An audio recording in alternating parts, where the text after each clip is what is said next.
এদিকে এই অনুব্রত ইস্যুতে এই বিক্ষোভ বিজেপির বীরভূমে বিজেপির বিক্ষোভে তুমুল উত্তেজনা ছড়ায়, পুলিশের সঙ্গে ধস্তাধস্তি বাধে বিজেপি কর্মীদের।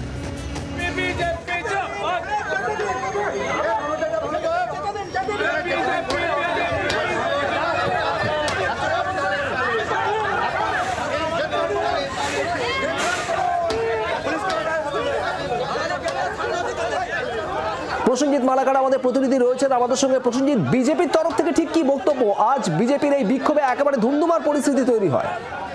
দেখো, একেবারে তাই। বিজেপির বিক্ষোভে ধুন্ধুমার পরিস্থিতি, পুলিশের সঙ্গে ধস্তাধস্তি, এবং সব থেকে বড় বিষয় বিজেপির তরফ থেকে দাবি করা হচ্ছে যে তৃণমূল কংগ্রেসের তরফ থেকে যে ক্ষমা চাওয়ার কথা বলা হচ্ছে, সমস্ত অপরাধের কি ক্ষমা চেয়ে মাফ হয়?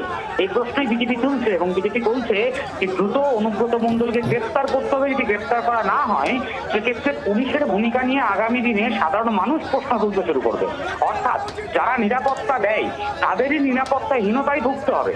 সে কারণে কিন্তু বিজেপির এই বিক্ষোভ এবং তাদের স্পষ্ট দাবি অনুব্রত মণ্ডলকে দ্রুত গ্রেফতার করতে হবে। এবং আজকে সিউড়িতে এই বিক্ষোভে যে ছবি ধরা পড়ছে, সেই ছবিটাও কিন্তু অবাক করা ছবি। কারণ এখানে দাঁড়িয়ে তুমি জানো যে পুলিশকেই কার্যত গালিগালাজ করার যে অডিও ভাইরাল হয়েছে অনুব্রত মণ্ডলের, সেখানে দাঁড়িয়ে আজকে যখন পুলিশ সুপারের দপ্তরের সামনে অনুব্রত মণ্ডলের ছবিতে কার্যত বিজেপি কর্মীরা জুতো পেটা করছিলেন, তখন কিন্তু এই পুলিশ কর্মীরা গিয়ে, অর্থাৎ সিউড়ি থানার আইসি গিয়ে আটকাচ্ছেন তাদেরকে, অর্থাৎ বাধা দিচ্ছেন এবং এটা করতে বারণ করছে। বলে তুমি ছবিটা যদি একটু স্পষ্ট, অর্থাৎ অনুব্রত মণ্ডলকে গ্রেফতারের দাবি তুলছেন এখন বিজেপি কর্মী সমর্থকরা। ধন্যবাদ প্রসেনজিৎ।